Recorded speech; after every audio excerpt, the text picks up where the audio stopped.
Welcome back. देखिए हम लोग JSSC PGT 2017-2018 में जो एग्ज़ाम हुआ था उसमें जो प्रोबेबिलिटी के क्वेश्चंस आए थे उसको हम लोग देखेंगे। राइट, काफ़ी मज़ा आएगा क्योंकि क्वेश्चन तो बहुत ज़्यादा नहीं दिया है, बट जो भी क्वेश्चन दिया है वो आपके सिलेबस से है और आपको बहुत जल्दी बन जाएगा।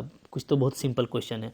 देखते हैं हम लोग यहाँ पे। जैसे देखिए आपको बोलता है कि 10 जो है टॉस किया गया है of a fair of dice को, और XI डिनोट करता है क्या, number of digit I appears. Right, तो देखिए डाइस की बात करें तो डाइस में कितना होता है, 6 डिजिट होता है। ठीक है, कोई भी लूडो का गोटी है, लूडो का डाइस है, तो उसमें 1 होता है, 2 होता है, 3 होता है, 4, 5 और 6 होता है। ठीक है, तो यहाँ पे जैसे बोल रहा है तो इसका मतलब क्या है कि x1 का मतलब क्या होगा, x1 का मतलब होगा कि 1 कितने बार अपियर होता है व्हेन टॉसिंग 10 टाइम्स, है ना। आपने 10 बार उछाला है तो 1 भी एक से ज़्यादा बार आएगा, 2 भी एक से ज़्यादा बार आएगा, कुछ भी आ सकता है। तो x1 बोल रहा है क्या, x1 जो है वो डिनोट करता है क्या, number of digit 1, number of digit किसको, 1 को। ठीक है, अपियर्स, तो एक कितना बार अपियर होगा इसको कौन बताएगा, इसको बताएगा आपका रैंडम वेरिएबल x1। इसी तरीके से x2 क्या बताएगा कि आपका जो डिजिट 2 है वो कितने बार अपियर होता है। ठीक है, डिजिट 2 कितने बार अपियर होगा, इसके नंबर को कौन बताएगा,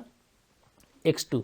इसी तरीके से x3 क्या बताएगा, ये बताएगा नंबर ऑफ डिजिट कि 3 कितने बार अपेयर होता है। तो लाइक दैट यहाँ पे x4, x5 और x6, ये आपको 6 तरह का रैंडम वेरिएबल मिलेगा। ठीक है, फॉर दिस 6 आउटकम्स। ओके, अब ये देखो एक अच्छा क्वेश्चन है और मैंने ये पूरा आपको पढ़ाया हुआ है कि भाई जो ज्वाइंट डिस्ट्रीब्यूशन फंक्शन है, मार्जिनल डिस्ट्रीब्यूशन फंक्शन है, वो कैसे होता है।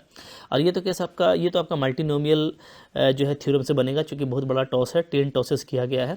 तो यहाँ पे ये जो फॉर्मूला होता है, इसका फॉर्मूला सिंपली क्या होता है, F2 हो जाएगा आपका divided by P x1 equal to 2। चूँकि यहाँ पे आपसे पूछ रहा है कि x2 इक्वल टू 2, यानी जो डिजिट 2 है वो अगर आपको निकालना है probability of digit 2 appear twice. Okay, इसका मतलब क्या है, इसका मतलब ये है कि जो डिजिट 2 है वो 2 बार आना चाहिए, अपियर्स ट्वाइस, ये आपको 2 बार आना चाहिए। जबकि ये गिवन है कि x1 यानी कि 1 आपका 2 बार आया है। क्या गिवन है, डिजिट 1 ये आपका कितने बार अपियर हुआ है, ये अपियर हुआ है आपका ट्वाइस। ओके, ट्वाइस, ये आपको ध्यान देना है, क्योंकि यहाँ पे XI क्या डिनोट करता है, number of times digit I appears. तो डेफिनेटली 1 का मतलब है कि 1 2 बार अपियर हुआ, ये आपको गिवन है, और 2 जो है वो 2 बार आना चाहिए, इसका आपको प्रोबेबिलिटी फाइंड आउट करना है। ये एक कंडीशनल प्रोबेबिलिटी है। राइट, इसका फॉर्मूला ये बनेगा। अब आप इसको बहुत आसानी से निकाल लोगे। कैसे, आपको यहाँ पे 10 दे रखा है। ठीक है, और हम लोगों ने जो पढ़ा है मल्टीन्यूमल थ्योरम में कि आप कितनी आसानी से बर्नौली और बाइनोमियल डिस्ट्रीब्यूशन को अप्लाई कर सकते हो। तो इसको आप सिंपली हटा दो। ठीक है, जो आपको गिवन है, तो 10 में हटा दिया 2 को, तो बचा कितना, 8। अब मेरे को क्या चाहिए, मेरे को चाहिए कि 2 अपियर होना चाहिए ट्वाइस, यानी 8 C2 वाला काम करना है। अब मेरे को चाहिए प्रोबेबिलिटी ऑफ यहाँ पे सक्सेस और फेल्यूर। ठीक है, तो सक्सेस ये आपका फॉर्मूला होता है 8 - 2 यानी 6, और P आपका हो जाएगा कितना, ये आपका हो जाएगा 2। राइट, अब आप देखिए यहाँ पे हम ये देखेंगे कि P क्या आता है। तो P निकालने का तरीका भी आपको बताया था मैंने। P निकालने का तरीका क्या है कि आप देखिए कि यहाँ पे आपका x1 से लेके x6 तक है ना, x1 है, x2 है, x3 है, x4 है, x5 है, x6 है। जो गिवन है उसको आप हटा दीजिए। ठीक है, जैसे x2 आपका हट जाएगा। राइट, x2 हमारा हट गया। अब हमको फाइंड किसे करना है, अच्छा सॉरी, x1 गिवन है, माफ़ कीजिएगा। तो x1 आपका हट जाएगा यहाँ पे क्या हो जाएगा मेरा, यहाँ पे मेरा x1 हट जाएगा। ठीक है, अब हमको फाइंड क्या करना है, फाइंड करना है x2 का। ठीक है, अब ईच जो फेस है वो आपका इक्वली प्रोबेबल है। ठीक है, जो भी फेस है उसका प्रोबेबिलिटी क्या होगा आपका, फॉर ईच फेस XI क्या होगा आपका, 1/6 होगा। ठीक है, किसी का भी मैं बात करूँ 1I 2I 3I, तो प्रोबेबिलिटी ऑफ ईच फेस वो आपका 1/6 होता है। तो अगर मैं x2 का बात करूं तो 1/6 हो जाएगा। और बाकी नीचे हम लोग लेते हैं मीन, तो यानी कि टोटल जो 5 बच गया, इसका क्या हो जाएगा, इसका हो जाएगा 5/6। तो 6 कैंसिल हो जाएगा, तो P का वैल्यू आ जाता है आपका 1/5। तो डेफिनेटली जो आंसर है वो हो जाएगा 8C2। अच्छा, Q क्या हो जाएगा, Q हो जाएगा आपका 4/5, चूँकि दोनों आपस में कॉम्प्लीमेंट होता है। तो 4/5 का पावर 6 और 1/5 का पावर 2, ये आपका करेक्ट आंसर हो गया। और ये आंसर कौन सा है? So option number 2 is correct. तो ये देखिए एक अच्छा क्वेश्चन है। इस तरह का कोई भी क्वेश्चन आ सकता है, आपको डाइस से भी आ सकता है, जैसे यहाँ पे आपको डाइस से पूछा है, कॉइन से आ सकता है जो बहुत सिंपल होता है। तो आपको पूरा मेरा वो पढ़ना चाहिए कंटेंट। अगर आपने नहीं पढ़ा मल्टीनोमियल थ्योरम के बारे में, ज्वाइंट प्रोबेबिलिटी डिस्ट्रीब्यूशन के बारे में, मार्जिनल डिस्ट्रीब्यूशन फंक्शन के बारे में, तो इस तरह का क्वेश्चन आपसे इजीली बन जाएगा। ठीक है, ये आपके सिलेबस में दे रखा है। देखते हैं नेक्स्ट क्वेश्चन क्या है इसके बाद है आपका क्वेश्चन नंबर 2। ठीक है, क्वेश्चन नंबर 2 क्या है? तो ये तो बहुत ही सिंपल क्वेश्चन आपको पूछा है। सिंपली आपको ये क्वेश्चन आया हुआ है किससे? आपको पूछा है एक्सपेक्टेशन आप जानते हो। ठीक है, तो एक्सपेक्टेशन क्या होता है? ये एक्चुअली EX होता है, और ये कुछ होता नहीं, ये सिंपली क्या होता है? मीन होता है। ठीक है, ये आपको पता है। तो अब आप देखो यहाँ पे 10 टॉसेस किए गए हैं, यानी n आपका क्या है? 10 है। ठीक है, अच्छा, बेस्ड कॉइन है with probability of obtaining head is 1/3। तो प्रोबेबिलिटी ऑफ हेड क्या है? ये आपका है 1/3। वाई डिनोट करता है टोटल नंबर ऑफ टेल्स, ठीक है, ऑब्जर्व। तो टोटल नंबर ऑफ टेल्स को ये बताता है वाई। तो अब देखिए वाई जैसे 10 टॉसेज है ना, तो यहाँ पे वाई क्या हो जाएगा? तो वाई को मैं अगर देखूंगा तो वाई सिंपली होगा आपका 0, क्योंकि 10 टॉसेज है तो 0, 1, 2, 3 से लेकर के आपका पूरा 10 तक हो सकता है, राइट। ओके, अच्छा, अब आपका देखिए प्रोबेबिलिटी ऑफ हेड आपका 1/3 है, तो प्रोबेबिलिटी ऑफ 10 क्या हो जाएगा? तो प्रोबेबिलिटी ऑफ 10 हो जाएगा आपका यहाँ पे क्या? 2/3, राइट। ठीक, मीन जैसे मेरे को मीन चाहिए, तो मीन का फॉर्मूला क्या होता है? मीन का फॉर्मूला होता है NP। कहाँ से? तो ये आपने पढ़ा हुआ है बाइनोमियल डिस्ट्रीब्यूशन में, क्योंकि देखिए बाइनोमियल से ही क्वेश्चन जल्दी बनेगा। अगर इस तरह का 10, 20 टॉसेज है तो आपको बाइनोमियल डिस्ट्रीब्यूशन जरूर जानना चाहिए।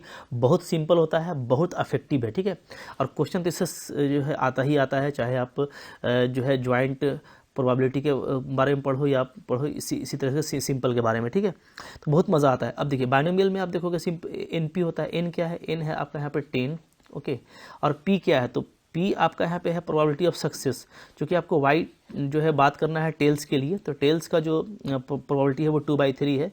तो ये आपका ये P हो गया कितना? 2/3। P कितना हो गया? 2/3। तो आपको आ गया ये 20/3 आपका आ गया मीन, राइट। ओके, अब देखिए 20/3 आ चुका है। अब कुछ करना नहीं है, बहुत जल्दी आपका देखिए यहाँ पे आ जाएगा। आपको निकालना क्या था? आपको निकालना है एक्सपेक्टेशन 5y + 2। तो बाई प्रॉपर्टी ये क्या हो जाएगा? एक्सपेक्टेशन y + 2, 5 बाहर निकल जाएगा कांस्टेंट। ठीक है, 2 आपका ऐसे ही रहता है। अब देखिए EY, अच्छा यहाँ पे हम लोगों ने EY निकाला है फॉर y। ठीक है, ये जो मीन निकाला है, चूँकि y के लिए ही हम लोग P लिए थे। ओके, अगर x के लिए लेते तो हम लोग इसको लेते। ओके, तो अब देखिए, तो यहाँ पे आपका ये हो गया 5 इंटू ये हो गया आपका 20/3 और +2, तो ये आपका क्या आ जा रहा है? 100/3 + 2। एलसीएम ले लोगे तो क्या आ जाएगा?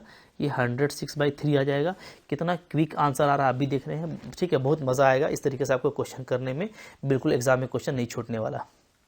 नेक्स्ट देखिए क्या है, बोलता है इसके बाद क्वेश्चन नंबर 3। क्वेश्चन नंबर 3 है, यहाँ पे आपको एक सिंपल सा जो है स्टेटमेंट बेस्ड कहिए कि रिजल्ट बेस्ड क्वेश्चन है। Which one of the following gives a pair of independent random variable. तो इंडिपेंडेंट रैंडम वेरिएबल के लिए कुछ कंडीशन है। ठीक है, और वो हम लोग जो है अपना क्वेश्चन के प्रैक्टिस से भी जानते हैं।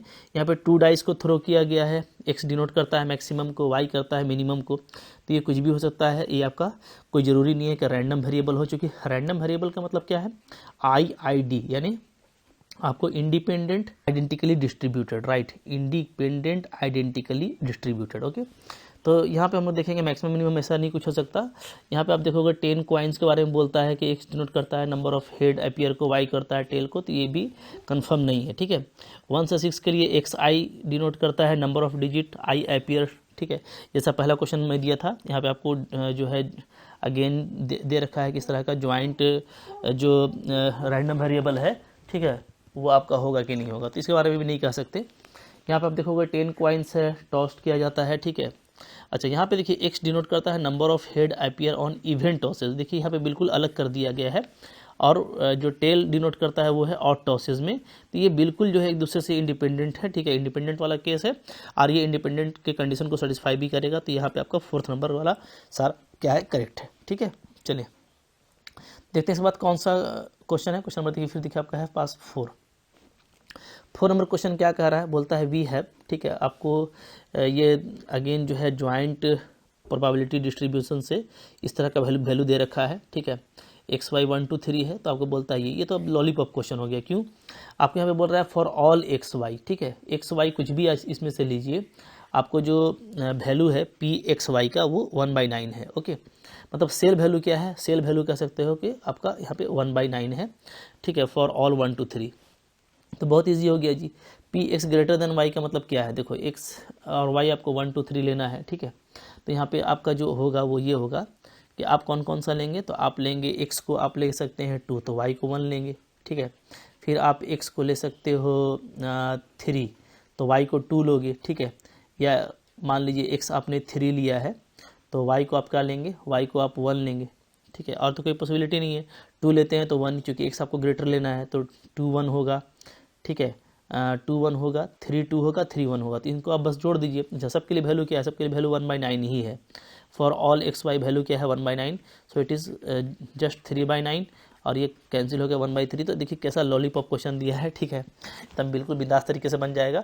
तो आई होप आपको ये समझ में आ गया, ठीक है। सिलेबस देख लीजिए एक बार, कुछ मुश्किल नहीं है क्वेश्चन, बट याद रखिए कि आपको चूँकि क्लास 12 से सिलेबस दे करके रखा है, तो जो भी इम्पॉर्टेंट है conditional probability, Bayes theorem, binomial distribution, right, फिर आपको और भी जो भी बेसिक प्रोबेबिलिटीज़ होते हैं वो भी सिलेबस में लगे हुए हैं। तो सब कुछ आपको देख लेना है। ज्वाइंट प्रोबेबिलिटी डिस्ट्रीब्यूशन फंक्शन भी देख लेना है, मल्टीनोमियल थ्योरम वगैरह भी देख लेना है। सब देख के जाओगे तो क्वेश्चन नहीं छूटेगा।